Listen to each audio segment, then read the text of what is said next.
by popular demand is our webinar for application whitelisting, the ultimate in the defense. It's a zero trust compliance that is now required by the federal government and most compliance agencies like HIPAA and SOC, among others. I'm going to wait another minute and just get started. I appreciate everybody's time, and we'll make it efficient and quick, we promise.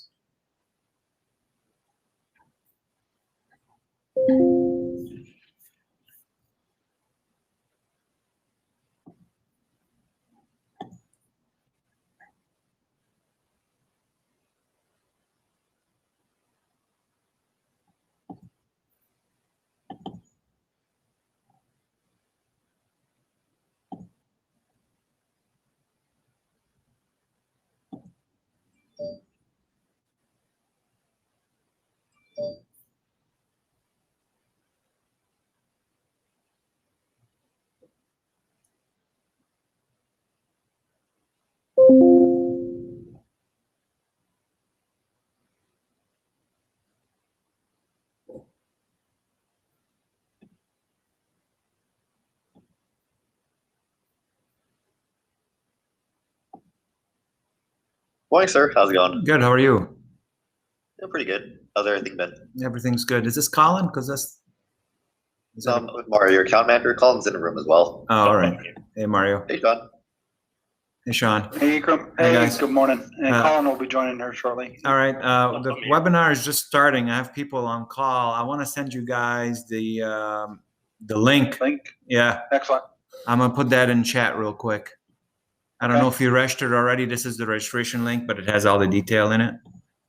Cool. Are you, think you're going to max out on this one, or did you get that? No, we're not. We have about 12, 13 different companies here. Okay. Yeah. Okay, cool. All right. 'Cause if it was close, I wasn't going to join. No, it's I not didn't close. wanna, We're you know, good. We're okay, cool. good. All right. Yeah, Um, put it in chat and we'll join on that. And Colin should be ready to run with this as well. Okay, everybody. So everybody can hear us, by the way. This is Colin and Sean from Threat Locker. I'm just making sure they're set up and they're ready to see our screen. So bear with us, everybody. We'll be there in a second.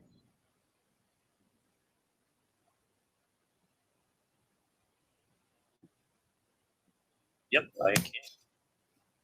Okay. Do you see that link? That's the registration. While you guys come in, I'm going to get started because we have people waiting. Okay. Awesome.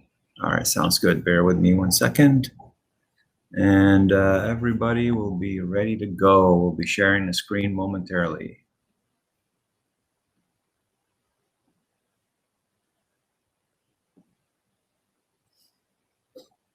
Okay, everybody, you should start to be able to see our screen shortly, and then we'll get started.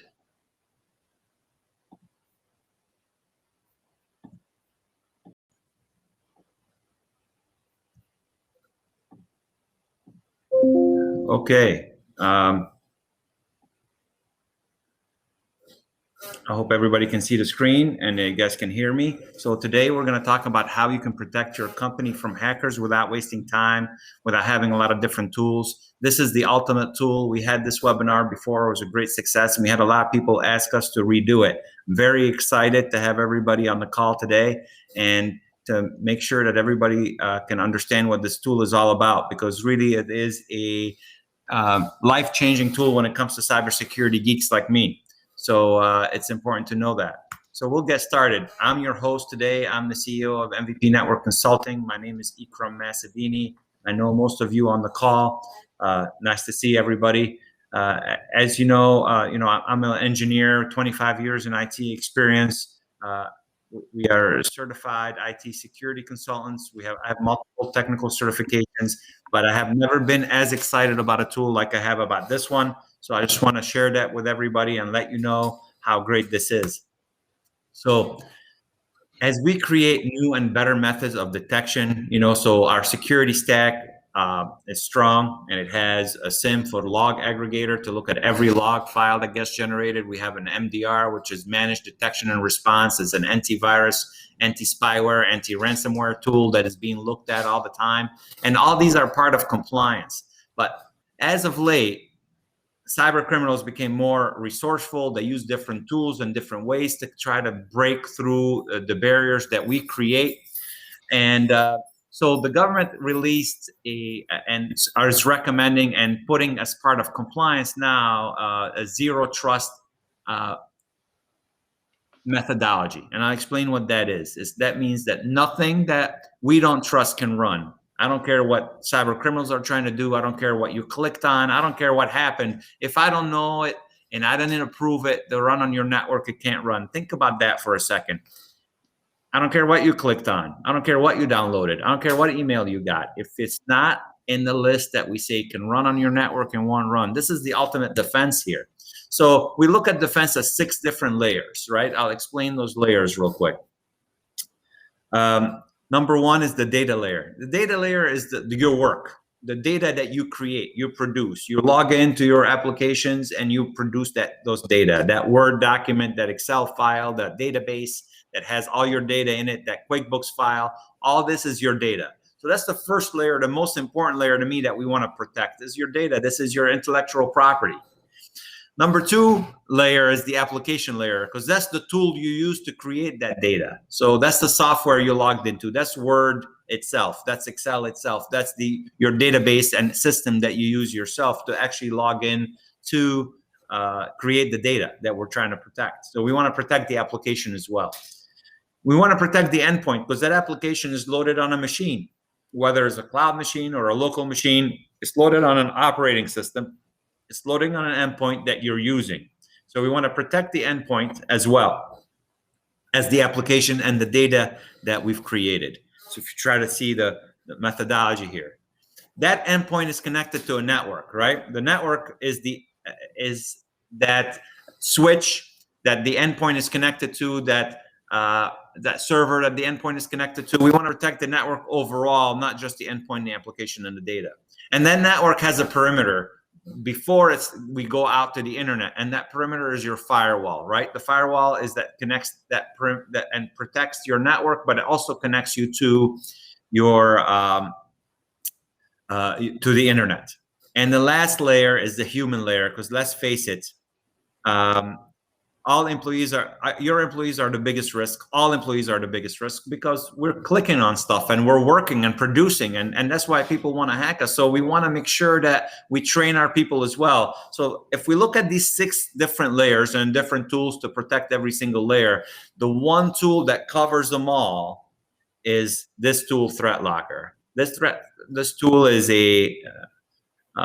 I'll call it genius, if you will, of the way that it approaches security.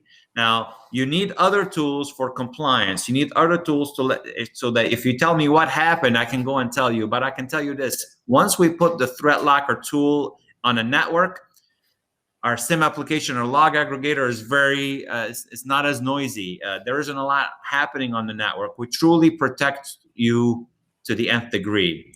And I'll have them. So it's all about zero trust. So think of it this way: zero trust. I don't trust anything or anybody or any click or anything that your employees have done or anything that you have done yourself. I don't trust anything to run on your network unless I approve it first. So the way that it works, and we'll go through a demo and show you guys this, but the way that it works is that we load Threat Locker on every single endpoint. So that's every single server and every single device, PC or laptop that you're using. The Threat Locker goes into we like a month of learning. So after a month of learning, it learns everything that you use. It learns what you use to close the month, and just maybe a certain application you use within a specific 2-3 days a month. We learn every single click that you've done. We learn every single application every user in your company has done. And with all that and all those learnings, we then create a list of everything that's running. And then we review the list and approve what should be running. And we may find stuff that shouldn't be running. We'll turn those off. And Once it's approved, we go in protection mode and nothing else will run. You run normally, your computer will run normally, you'll function normally, but all of a sudden you get this phishing email and you clicked on it unbeknownst to you. Well, it doesn't matter because it's not going to allow it to run in the back end. So you have to see it to believe it. It's an unbelievable tool. It's very strong and it's definitely needed, but it's now becoming part of compliance everywhere. So the government's pushing for tools like this. This is the one we picked, and it's the best one that we found for companies of the size that we have, and the price point is just perfect when it comes to that. So allow what you need and block everything else. Think of it this way. Well, what if you want to load an application and this application is saying, hey, wait a minute, I don't have this application allowed anymore. I didn't give it an access yet. This is a new application that you guys not want to use. So when you try to do that, you'll get a little pop-up that says, I blocked this application. Do you want to request access? Yes or no? And when you click request access, we get that request, or somebody in your company can get an admin username and password, and then we could show you and train you on how you could allow that access to run on your network, or we can do that for you as part of the service. And that's the idea of the tool. So I would like to see if Sean is available from Threat Locker. So bear with me 1 second here. Sean, can you hear me? I can. Can you hear me? Yep. All right, Sean, you see the screen? You're up. Yes, absolutely. Okay. So, as I'm talking about, very important. This is an enterprise product. So there's 3 different ways to protect your house. I'm getting some feedback in my ear, so it's a little hard to talk. We might want to switch over to just the presentation platform instead of Zoom, because I'm hearing that feedback also. Yep, there we go. That work? Sounds better? You sounds good. Okay, very good. All right. So 3 different ways. Sean, you muted yourself, I think, because now I can't hear you. Yeah, Okay. I was getting the feedback again. Yeah. Okay. So the tools you guys have in place today are the ones on the detection side. They're on the left-hand side. ThreatLocker offers an enterprise solution that your Fortune 500 companies offer, and the federal government is actually mandating it within. It is an allow list, just like Ikram was talking about. It is application whitelisting. It's called an allow list. We also have tools inside that control an application from being weaponized against you. I was at a webinar last week or last month, and there was cyber insurance VP on stage, and he said that they've paid out 4 times the amount of ransomware this year than they did last year. You don't hear about a lot of these attacks because they're small businesses, right? The news is not broadcasting on there. Well, one of the best ways to prevent a ransom attack is to have a tool called ring fencing that controls an application by doing bad things. What happens is the bad actor gets inside your environment. They will go ahead and weaponize PowerShell, which is a tool that Incrum uses and all the other MSPs use in their environment to manage the machines. They'll send a script and say, hey, go to the backup server, encrypt the data, and push out ransomware. ThreatLocker says, why do you let them? You need to implement ring fencing. Ring fencing, again, will keep PowerShell from doing bad things inside your environment, even though PowerShell is an application that must run internal. Taking a step further, storage control, we can tell you, you guys get a disgruntled employee, we can tell you if he's copying any files off to a thumb drive. We can tell you if somebody moved a file and now they can't find it. So we can track who's touching files and have access and find out who has access to files. And then the last piece is elevation. Elevation, I don't know if any of you guys have a third-party app where the user has to have admin rights to log in. If a user has admin rights, it means that they have the keys of the kingdom. They can do anything they want inside that environment. Huge security risk. With our elevation tool, we can say, hey, we're going to give you admin rights just for this one application. You cannot application hop. So you're better protecting your data and your environment. Ikram, were you going to show them the video? Yeah, I will. Okay. Cool. That'll kind of sum it up, and then we'll turn over to Colin. Okay. All set, Sean? Yes, Sam. Thank you. Thanks. Okay, well, let me run this Malware is video. written with the sole purpose of causing damage. Let me start it from the beginning, though. So this is a video. It's 3 minutes and 40 seconds, and we find it very interesting on how they discuss it. The person talking is Danny, the owner of ThreatLocker, who came up with this technology. Did you ever consider why so many businesses are affected by malware, such as viruses and ransomware? Do these businesses not run antivirus software, or is there another reason that they keep getting brought to their knees by the latest threat? To understand this, you must first understand what is malware. Modern-day operating systems give developers the ability to create their own software. Applications such as web browsers, PDF readers, education applications, and healthcare systems are used every day throughout the world. In fact, most businesses make use of 50 to 100 additional applications for the success of their business. Malware, such as viruses, ransomware, or spyware, is similar to everyday software. It is written in the same languages and in most cases runs in the same manner. The big difference is the intent of why it was written. While most software is written with good intentions, malware is written with the sole purpose of causing damage. So how is malware stopped?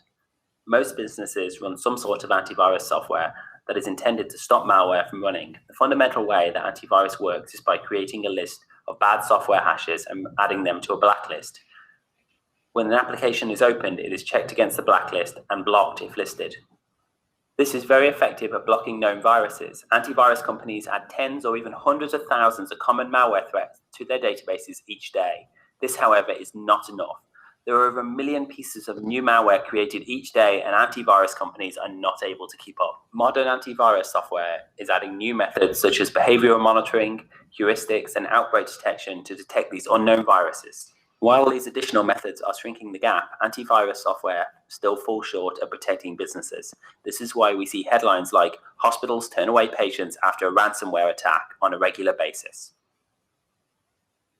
Over 80% of businesses have been affected by some kind of malware attack in the last 2 years, and often experience data breaches and cyber attacks through the use of legitimate remote access tools. These applications are not detected by any antivirus and run silently in the background unknowingly to the business. So how can businesses protect themselves from software threats? ThreatLocker's application whitelisting solution works in addition to your current antivirus software and gives you as a business control over what software is running. All unauthorized software, including known and unknown malware, is blocked, regardless of whether a user tries to execute it or whether it's executed through a vulnerability or a backdoor. Creating policies is a breeze. It can be done in a few clicks, and don't worry about creating the initial policies. The ThreatLocker client will scan all of your computers and create suggested policies for you. Unlike traditional application whitelisting solutions, ThreatLocker can be deployed in as little as a few hours. Not only do you have complete control over what is running, the ThreatLocker audit gives your IT or security team a full log of every application that is opened, including the hash, digital certificate, which user opened it, and on what computer. Installation is easy. You can simply log into our cloud-based portal and click on the download link. The install is a single click or can be deployed through MSI. Once you have locked down your system with ThreatLocker, you can rest assured that nothing else can run. That means no viruses, malware, or even other potential software threats. But don't worry, ThreatLocker won't stand in the way of you doing business. Approving new software is easy. It can be done in a few simple clicks and in less than 30 seconds. You can even approve applications for a fixed amount of time. So if you need to enable remote access software temporarily, you can rest assured it won't run longer than you want it to. Sign up for a full demo of ThreatLocker and see how we can help you secure your business today. Okay.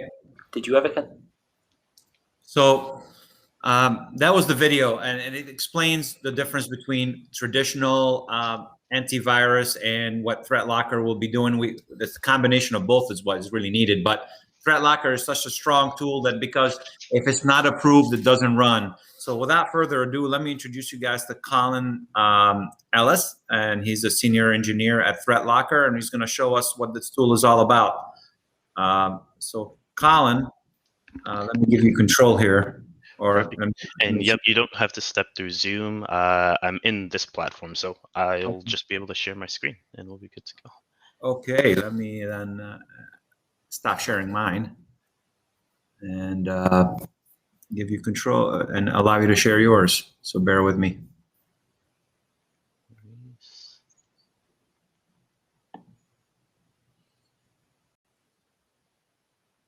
Perfect. And from here, let me.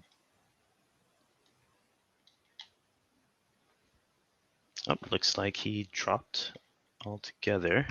But yep, we'll dive in and I'll share out my screen here and we'll go screen 2. Perfect. So we'll start with, as the team kind of mentioned, we deploy and we are going to be in this learning state. So as Ikram mentioned, we are not looking to lock anything down immediately at all. We want to get the agent an opportunity to learn about your team internally, your end users, what your day-to-day looks like. So we sit in this passive state. And what's going to happen from here is everything that we see, everything the users are doing, whoever's playing games, you guys end up getting to a point where you get to hold everyone and everything accountable, because if it's running, if it's on an endpoint, you'll know about it immediately and you end up having full control over what those things can do. So this is what we look at as an application allow list. When we're in this learning state, it populates this list based on everything that's going on, and it allows us to make sure we have that full control. So as Ikram mentioned, we might learn about some things that shouldn't be there. And that's one of the first things I love to stress. You get this accountability right away. Inevitably, you'll have those technical users who alt tab their life away. They can change their screens quickly, kill apps from running, playing games, just not being overall efficient. But now we get to make that so simple. So as we learn, we again identify everything that makes your business tick, and now you actually have control of it. But before we lock any of this down, we actually give Ikram and yourself the ability to simulate what goes on. So let's say you had a user who is using a browser or something like Steam and they shouldn't be. You can actually deny that one thing. In this example, you can see this is Edge. From my team, the only thing that's allowed is Google Chrome. Just very simply, that's the only browser that should be able to run. So when we talk about compliance and the ability to give you and the team control, it's as simple as this. You can tell I'm opening Chrome right now. Chrome is already allowed to run. It's there, it's covered. But just because something like Edge is baked into the OS doesn't mean it should be able to run. You think about the things like Minecraft, the video games, the Windows App Store that will just distract users and introduce negative things all the time. Well, we get to make that simple. It's just never allowed to execute. So before we flip these machines into this protected state, we want to make sure things make sense. So the visibility we have, it allows us to simulate the lockdown before we enforce anything. But the end result is this simple. Everything that we found, everything that we've identified, those things are still comfortable and they're able to execute. Your day to day is intact, no worries. But the goal here is to make sure the humans in the equation, which is all of us, we are told to do the right thing. We get security awareness training. We go through the whole nine. But at the end of the day, we're still the biggest risk in the equation. So what ThreatLocker is looking to open up is a way to really simplify that, simplify those conversations. You think about the members of your team that get inundated with emails, your account managers, the people on the front desk who are responsible for coordination. Well, they get attacked all the time with things related to Office, those phishing emails, those phishing campaigns, and all those attackers are looking to do is to get one user to make a bad click. But the idea here is simple. If we know from the very beginning that none of your end users should be scripting, then we wouldn't allow a random script, something malicious like this, to just execute just because the user's on the machine. So if something foreign attempts to run that has never executed in the network before, we stop it immediately, good, bad, or indifferent. But it's like the video mentioned, it's like Ikram proposed from a security perspective, ransomware, malware, all these things that a lot of times security companies might sell from a fear perspective, it's just software at the end of the day. And all we're saying is that if we already understand what makes your environment tick, what makes the business efficient, why would we allow anything else? But to give you a better example, I love to pick on remote access tools. And we'll pick on TeamViewer here. But I want to stress, I'm not picking on TeamViewer because I think it's a bad tool in any way. It's quite the opposite. TeamViewer is such a widely known, widely used, and reputable tool, 9 times out of 10, it goes undetected by security tools. And it's because it's coming from a good place, quote unquote. But if you think about that, if you get an email, if you get a download, and all of a sudden someone has remote access to your network without you knowing, that puts us in a position where we're hunting, we're looking for something bad. But the goal here is so simple. If we know from the very beginning no one should have unnecessary access to your network, we won't let this happen and then you find out about it months later.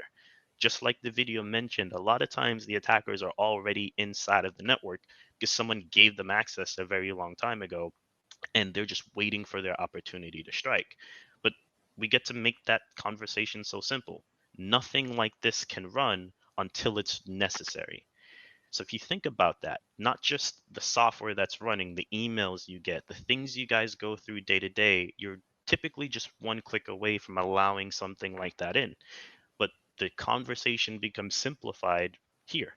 If something new that has never ran before needs to execute, everyone will know about it. It's not something that we're looking to make uh, trend. Well, it's not supposed to be difficult. And the way we eliminate those extra touches, most of those concerns, is just with sheer visibility. If someone needs something, we know the exact user, the exact computer they're on, and it takes us about 30 seconds to get that change in effect. But instead of just saying, well, TeamViewer is good, it's allowed to run, think about the remote access. If someone on the other side of the pond can remotely touch your network, you don't want them to have access for that long. So it's like the video mentioned, Ikram and team can say, this vendor, this user can remote in, but only for an hour. And that's the only amount of time that they have.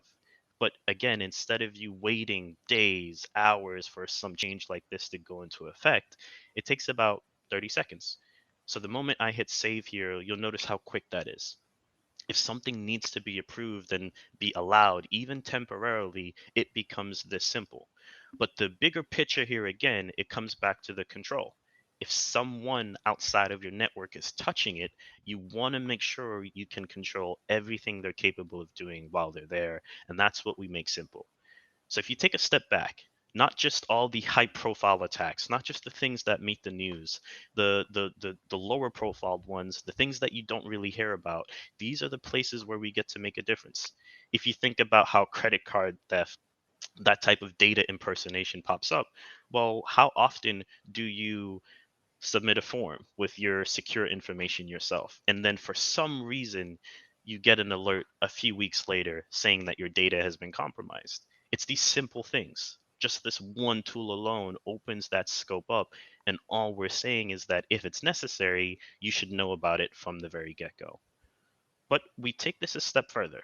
Instead of just saying yes or no, something can run, that does make us a lot more secure. But think about what you guys have learned yourself.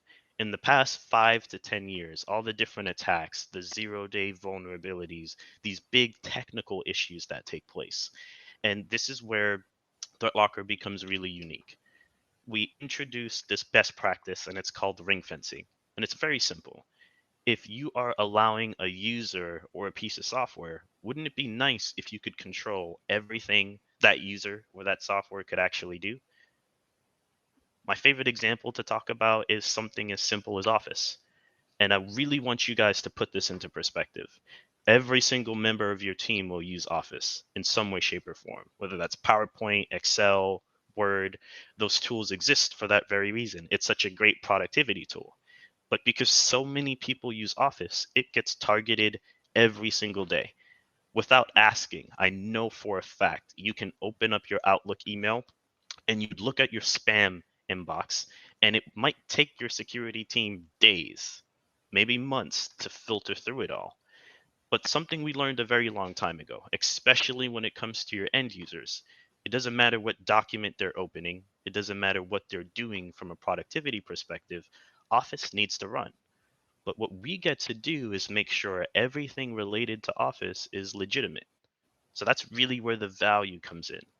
But more importantly, if we know Office only needs to lead to productivity, why would we ever allow anyone to weaponize it or use it maliciously? So think about this example here. How often do you guys conduct security awareness training? How often do you do phishing tests? You know already every member of your team that fails. So all we're looking to do is replace that human error. If we know that none of your users leverage things like PowerShell and command prompt, why would we ever allow that to be weaponized? So it becomes so simple. We've told end users, we've told members of our team, everyone across the world, before you click on a link in a document, hover over it. This one act could make us so much more secure across the board. But keep in mind, we're still humans at the end of the day. So all we're looking to say here from a threat locker perspective is it doesn't matter what the end user is doing on their machine. They could be the most security conscious person day in and day out. The attacker only has to be right once. So we're looking to make sure whenever that opportunity pops up, it's never allowed. There's no reason for your marketing department to have Microsoft Word, PowerPoint, Adobe executing code. That's never necessary. Chances are most of the members on your team have no idea what something like PowerShell even is. And if that is the case, why would we allow it to be misused? So the reason I like this example so much, it's more than just the human element that we deal with the members of our team. Office, every single month they have Patch Tuesday. Microsoft is such a good example because they're kind of the forefront from a software development perspective. So if Microsoft takes the time every month to release updates because of bad code that they've released, it's a ticking time bomb. And so is every other application that runs, where some attacker is just waiting for their opportunity to strike. But you guys learned this lesson a few years ago. If you think about the early 2000s, when things like PDF bombs, all of a sudden you open a PDF and your machine is crippled, that never made a lot of sense to us. So we get to say from day one, something like Acrobat makes sense. It should be allowed to run, but why is this thing executing code? None of our members of the team even know what that looks like. So why would we all of a sudden allow the computers to just get that done? So I love to pick on Microsoft in a few ways, but if you think about this as a platform, as an OS, it was never meant to be secure. It was meant to be really convenient, and that's exactly why we've always found ourselves in this little circle. Here goes this big vulnerability. We're rushing to patch, rushing to get updates out, while attackers are just demolishing companies. But if we already know what these users and these tools should be capable of doing, that's all we allow. But let's give you guys a different example because the talk of security is great. You have a nice understanding of why it's important, but making sure it works is the idea. So think about the times now where you are going through updates. When was the last time anyone on the call here had to update something like QuickBooks? Well, one of the things we do ever so well, and it's because of the control you get, is we eliminate things like this. So if you're adding a printer, if you are doing an install and all of a sudden Windows is telling you you need admin rights, that's typically a ticket to maybe Ikram or your internal team. So what you guys have this ability to do moving forward is something so simple. If we know your medical software, your financial tools, they need those permissions, they need that automation, why wait on it? It should be as simple as this. If we need to do something like a QuickBooks install, it should just be allowed to run. And a few reasons here. We already know everything about QuickBooks. So when this thing is executing, instead of you having to pass credentials or wait on the team to come over and type in a password, it's just automatically allowed to run because we've already identified that. So not only can we make you more secure, we get to make you guys so much more efficient at the same time and bridge that typical gap. Security doesn't have to be cumbersome, and it's all about actually having control. And that's where we make all the difference. But let's take it a step further. QuickBooks, I love to pick on.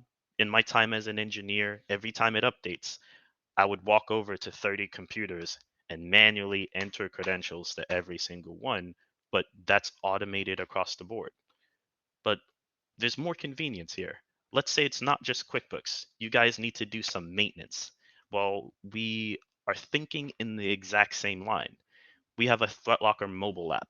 And what this allows you to do is be so dynamic. If you need to process a change very quickly, keep in mind, change control is what all your compliance initiatives are moving forward to. But traditionally, change control is really cumbersome, is really time consuming. But if, again, we already know what your network looks like, this is the difference. The MVP team, they've already established this deep relationship with you guys. They understand you so well. And what they get to do now moving forward is just provide that convenience across the board while making things secure at the same time. So if we need your users to be elevated to do a whole bunch of installs, it becomes this simple, a click of a button. So at this point, if I needed to run anything, I needed to update the network settings, we're covered. And this is where we get to make things so transactional for you and the team. So our perspective is very straightforward. Even if we are providing convenience, that convenience should never create security holes. And this is what a lot of companies typically miss. So you'll notice here I have something like Notepad++. ThreatLocker is allowing everything on the machine to be elevated. But the biggest difference between our approach and what you guys typically deal with is this. Just because we're allowing one tool to elevate or even a user, it doesn't mean that user should be able to manipulate it. Think about the members of your team now who were engineers maybe in their past life, who really understand how Windows works. Well, they don't need to be a genius at all in order to manipulate it, because it could be as simple as this.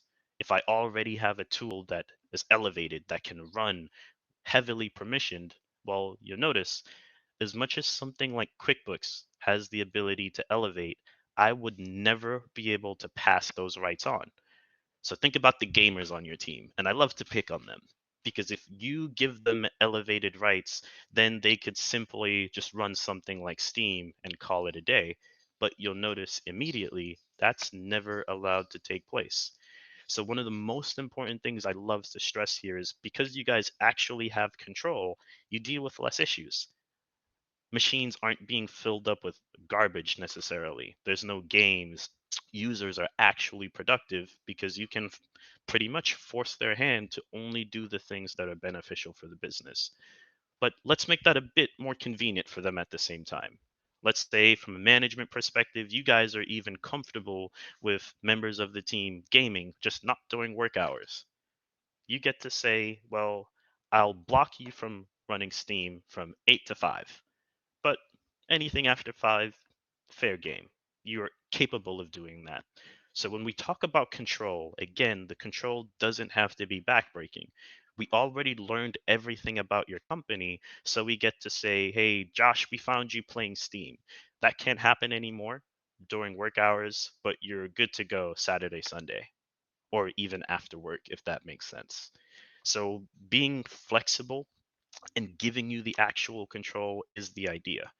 But what makes it ever so simple now is the back end of it. And not to be too technical here, but I want to stress when the agent is installed, you get to hold absolutely everyone accountable for what they're doing. Just to give you an example, if you wanted to know one of your users here, what they're doing while they're surfing the web. We're not looking to be invasive at all because as a security tool, we still have to hit compliancy factors like HIPAA, PCI, PII. But from your business standpoint, if you're concerned about what the users are doing, you never have to ask a question again. So to give you an example, if something like Chrome is running, you get to see every time they've opened it, any IPs, any websites that they visited, and that's it. You have such visibility moving forward. You get to a point where you're never asking anyone questions. You just have the answers you need from the very get-go. So let's give you a better one here. Ikram was mentioning if someone touched a piece of data, if someone deleted like a QuickBooks share accidentally, hopefully that's not something you guys have dealt with in recent times. Well, you never have to ask questions. From a compliance perspective, one of the first things we get to do for our partners is check that file integrity monitoring checkbox as your requirements. But what does that look like? Well, I can show you every file that's been deleted in the past day. But more than that, we have the ability to retain this information for as long as necessary. So I could go back to October, and if you had to provide a report on every file that was deleted in the past 30 days, in the past 6 months, you're not jumping through hoops. When you're being audited from a compliance perspective, these things are requirements without a doubt, and it just takes you a few clicks to get that done. So it's dynamic reporting. We template things like that for you and the team, and you get to make those things so simple. So just to keep in mind, because we can see everything, you can monitor what goes on, and of course, you have full control over it at the same exact time. But what does this really mean? Everything you can see, you have control of. So, especially when it comes to compliance, it's something we fit in so well. And from what we've learned, especially in this upcoming year in 2023, your cyber insurance is looking at everyone and saying, unless you can report on this, unless you can control it, we won't renew that policy. And it's creating a lot of issues that we solve just by having the agent in learning. So, a few more examples. If something was deleted, we're not just going to tell you who the user was. You'll know the exact machine they did it, the exact time, even down to the application they used to delete, copy the file. So if you think about those litigation scenarios, yes, we immediately can hold everyone accountable, but more importantly to us, if it should never happen in the first place, we'd never allow it to. So what does this really mean for you guys? Well, the last product that we'll talk about today is what we call storage control. And this is what allows us to hone in on that visibility. We get to monitor every piece of data that you guys are responsible for protecting, especially for even your own clients. But what does that really look like? Well, things like USB control become so simple. We're not going to shut down the entire port because keyboards, mice, cameras, they still have to work, but that doesn't mean anyone should be able to leave with data whatsoever. So it becomes very simple. If someone is looking to steal it, they never have the opportunity to. But just an example I did for a hospital network here in Tampa, Florida. Their policy requirements were so strict. They looked at the hospital and said, while you're allowing things like USBs, you have to be able to restrict those USBs to just images. And it took us about 5 minutes to get that policy built for them. We'll permit those USBs, but the only thing they can talk to are the images that the scanning will use. So we get to be as granular as you guys need and as flexible as necessary, but that's the goal. But why does something like this become important at all? Think about the way you guys offboard. If someone puts in their 2 weeks notice today, how confident are you that, well, the access that they have isn't going to be abused?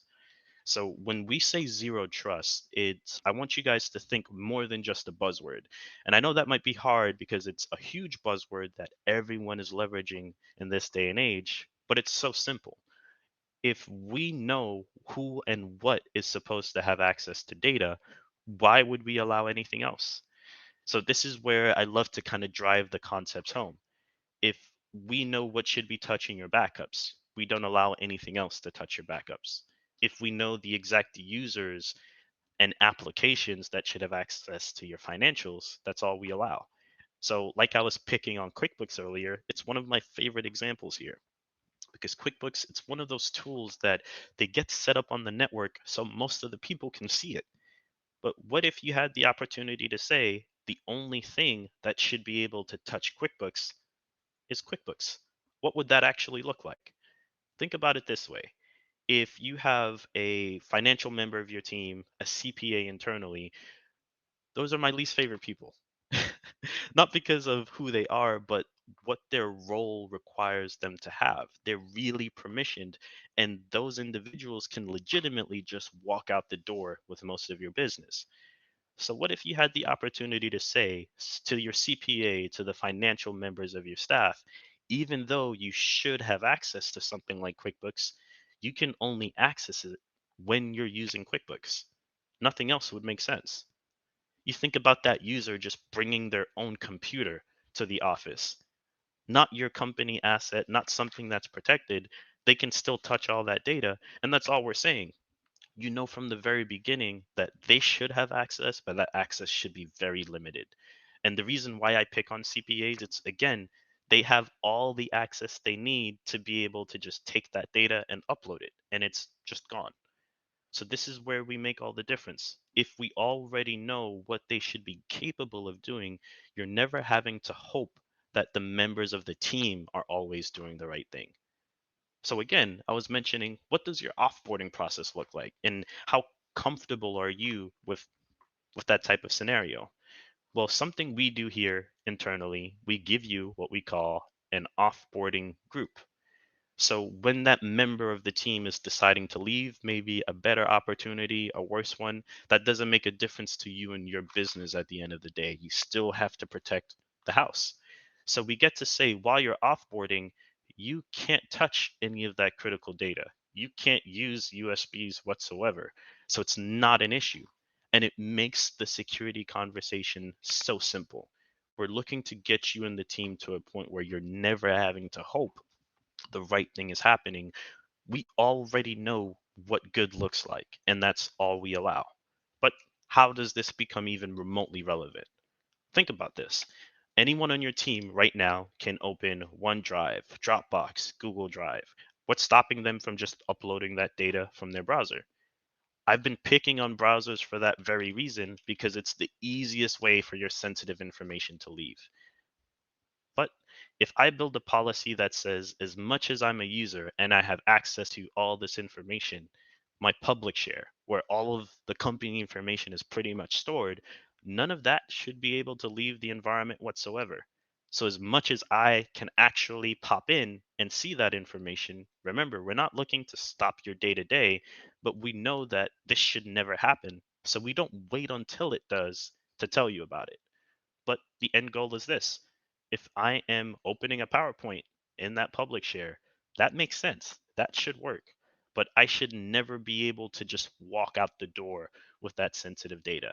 As much as I should have access, there's a scope, and that's all we're doing. We just become the how. And that's really the goal. You already understand what you'd like to do, and ThreatLocker just becomes the how in that scenario. So that's the idea. If we know what software should run, that's all we allow. If we know what should touch your data, it makes no sense to allow anything else. And that's where we get to simplify the conversation. So I guess the last thing I wanted to mention here to round things out, because Ikram positioned it so well, you think about the SIEM tools, the other AVs and threat hunters that you use, what inevitably ends up happening is they're doing less, because we're not allowing that garbage at the end of the day to enter your machines and your systems at all. So when I position ThreatLocker, when I position security in any way, you remember the triangle that we displayed, but think of it like protecting your home. As of right now, you have your floodlights, your alarm sensors, your glass break sensors, everything at the end of the day to let you know that someone is breaking in. But with all of that, would you ever go to sleep at night with your door unlocked? And that's all we're looking to do, become the locks on the doors, because you know who should have access from the very beginning. And it's really that simple. So what you'll notice here is that as much as ThreatLocker's even elevating my permissions, I'm an admin on the computer right this very second. I still can't walk out the door with that data. And that's what I love to drive home. You think of the members on your team right now that have all this access. You might have great relationships with them. And again, not picking on anyone individually, but this is what Zero Trust is about.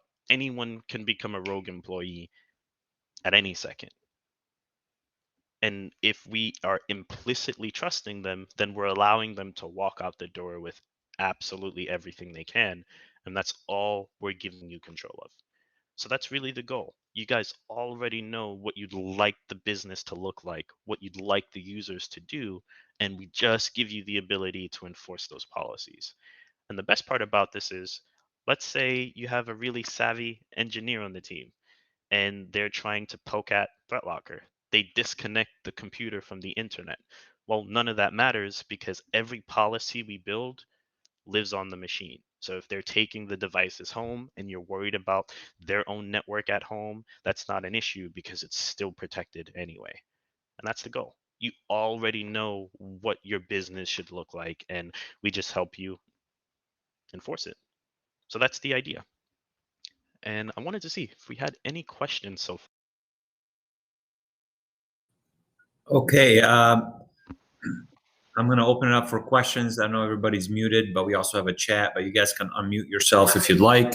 And please feel free to ask any questions right now while we have Colin on.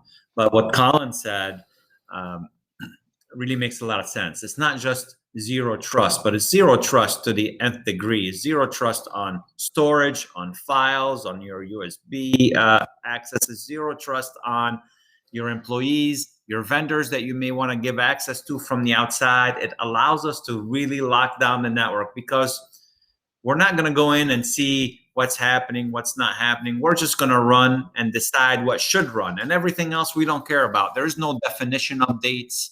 There is no, there's no waiting. Did the antivirus have this code in there? Was it able to find it? We're not able to do that. None of that matters anymore. What matters is it approved? If it's approved, it's going to run. We have a couple of questions coming in. Does this software satisfy CMMC compliance?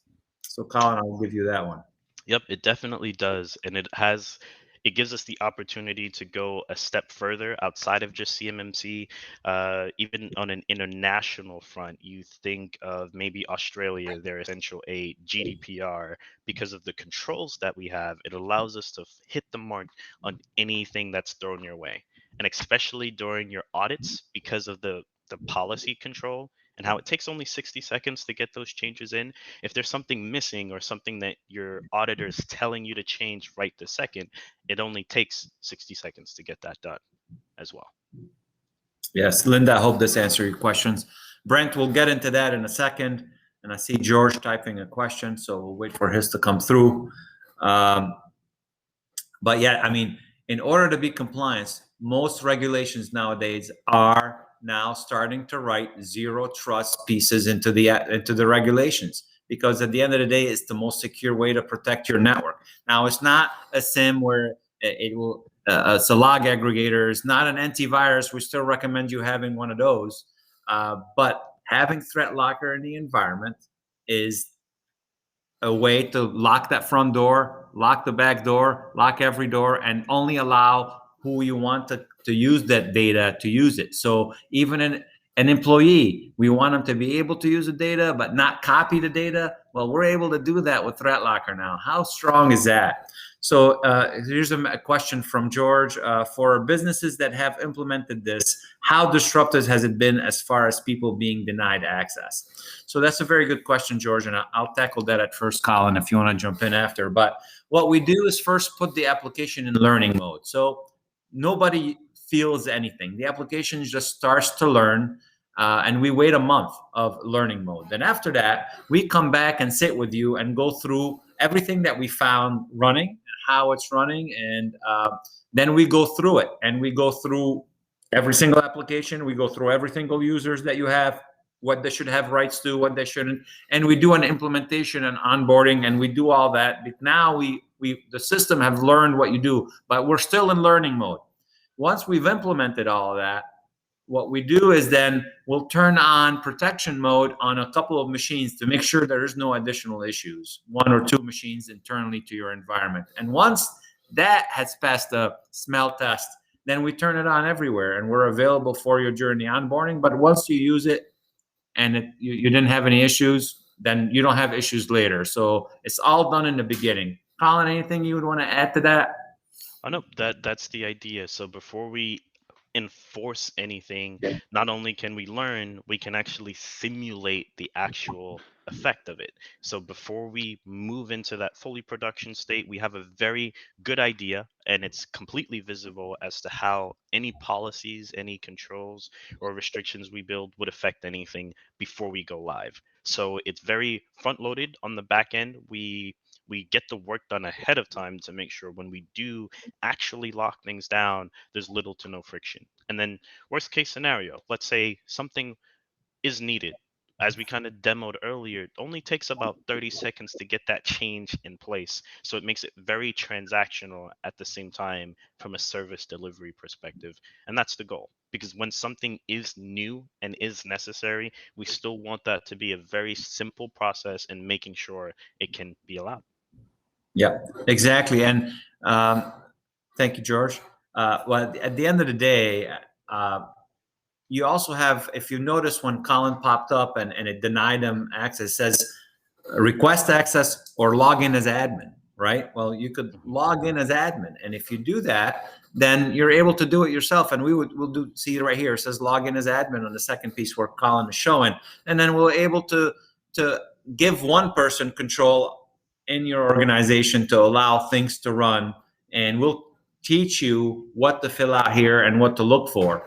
But we're here for you anyways. If anything happens, it only takes 30 seconds. And we, as soon as you click request access, we see it on our side. So does ThreatLocker, and we work with them because if it's an application that we know is not malicious and it comes from a source that we're aware of and ThreatLocker is aware of, we'll approve it right away. So you don't have to worry about that. Does that kind of explain it? I hope it does, George. Okay. If nobody else has any questions for Colin, I'll take over presenting real quick, Colin, if you don't mind. Oh, you are good to go, my friend. And I'll stop sharing. Perfect. Okay, I'll start sharing. Bear with me.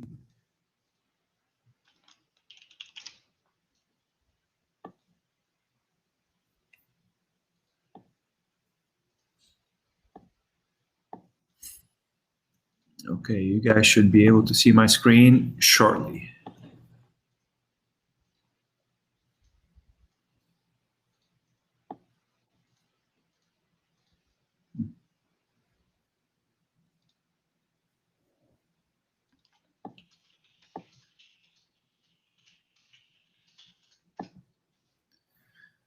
Okay, I am almost there.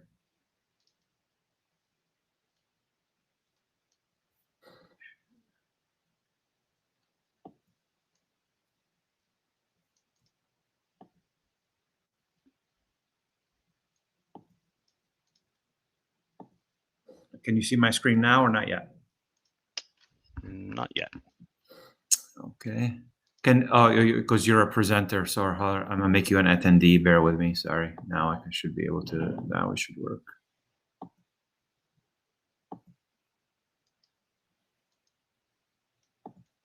Okay. Now we're cooking with gas, if you will.